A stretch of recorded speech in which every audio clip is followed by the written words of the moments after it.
Well, I wasn't going to make a video because I'm feeling under the weather and just not feeling the motivation to make classic WoW videos at the moment. But WoW had made a post talking about should Blizzard allow GDKPs in the Burning Crusade and beyond, Classic Plus ?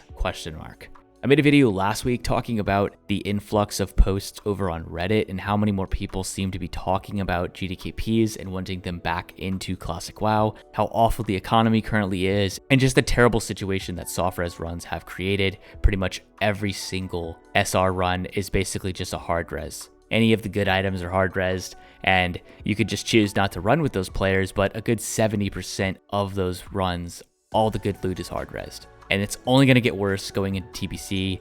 I would argue that 90% of Growl pugs are going to be hard res DST, and your average player is just never going to have a chance unless they make their own group and they hard res it themselves.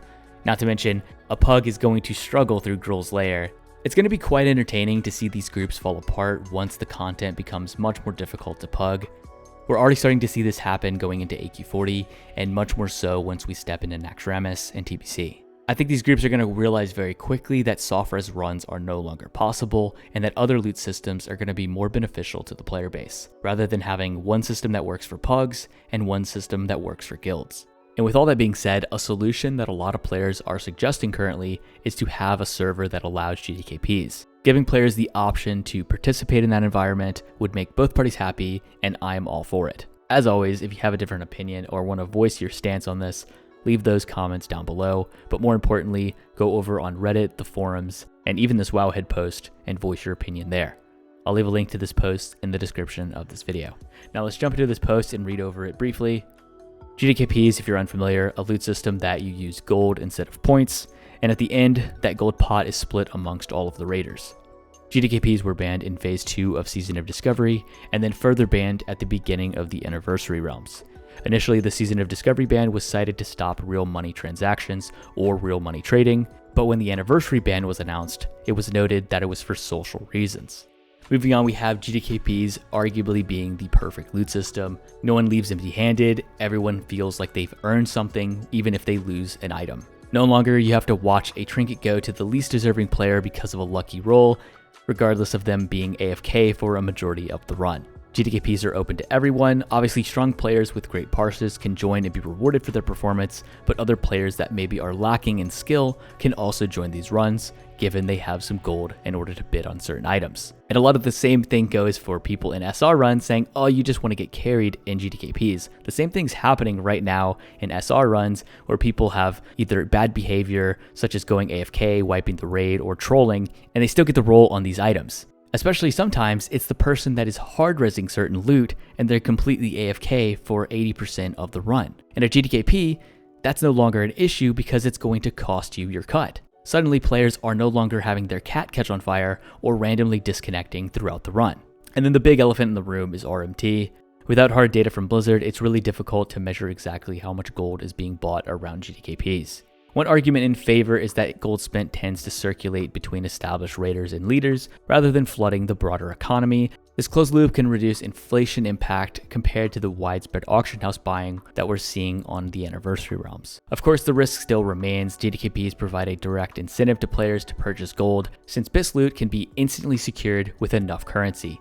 Whether that makes GDKPs a pressure release or a pressure cooker depends on your perspective. Now let's talk a little bit about PvP participation. In TBC and beyond, PvP players often need a handful of PvE items to be competitive in Arena. Ideally, Blizzard would separate PvE and PvP gear, but since that isn't the case, GDKPs offer a straightforward way for PvP players to gear up without being tied to guild politics. In that sense, they serve a particular purpose, raiding for gold and items, and not long-term social commitment. Next, we have the case against GDKPs. Players in mid-tier guilds, GDKPs can be a constant temptation. 1 or 2 frustrating raid weeks, a string of bad loot luck, and suddenly those GDKPs are calling out in trade chat looking more appealing. Skilled raiders know that they will pump, get loot, and walk away getting paid. But the more players drift towards GDKPs, guilds begin to hollow out, recruitment pools shrink, attendance falters, and eventually rosters collapse. When a guild dies, many of its players will quit the game soon after. Blizzard hasn't shared hard numbers, but anecdotally, history shows that a guild health and player retention are tightly linked. GDKPs risk accelerating that decline. For new or inexperienced players, the barrier to entry can often be steep. They arrive at max level lacking gear, gold, or experience. Without a guild or friends, these struggles to break into GDKPs can be a little bit more difficult. GDKPs can reinforce this sense of inclusion by you need gold to get in, or you need to have gold to earn gold. That feedback loop often leaves players stuck on the outside, and the solution to that is often just doing some soft reserve runs or joining a guild and trying to find someone who meets the same goals and expectations that you do.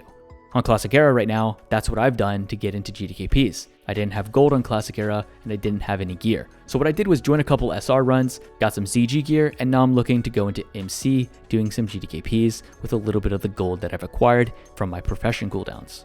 And so now I'm making my way into Naxxramas by doing something anybody else can do. So yeah, in conclusion, the debate around GDKPs isn't really about loot, it's more about World of Warcraft balancing players' freedom with the community's health. They do bring up some really cool points like guild incentives, making players want to stick around in a guild rather than going to GDKPs, better pug tools so that it incentivizes the reputation of the raid leader, the performance tracking could also make it a little bit more reliable. And then we have taxed or cap bidding, a 10% tax on trades, removing gold from the economy, ideally over a certain cap as a disincentive to bid any higher amounts. I think this could be a very good solution. However, I think Blizzard just needs to step in and capitalize on using GDKPs as a tool to ban the gold buyers. It's very evident, and Blizzard could easily look into the backlogs on how these players are acquiring their gold. Now, to read through some of these comments, some people are just saying, no, nah fam, we're good. I don't care about what people do with their gold. I care that RMT doesn't get punished, and I wholeheartedly agree with that. But yeah, we're not gonna go into all of these, and this is where you guys are gonna step in. This is a timeless argument that I don't think is ever going to have a clear winner. You have people that wanted this banned for the longest time, and now some of those players are not even playing the game. They're going to play RuneScape, for example. So were GDKPs really the issue to begin with? Probably not, but others would beg to differ. As always, if you enjoyed this video, be sure to like and subscribe for more videos like this. And as always, I'll be covering more TBC content as we get closer to that launch date. Have a great day, and I will see you in the next video.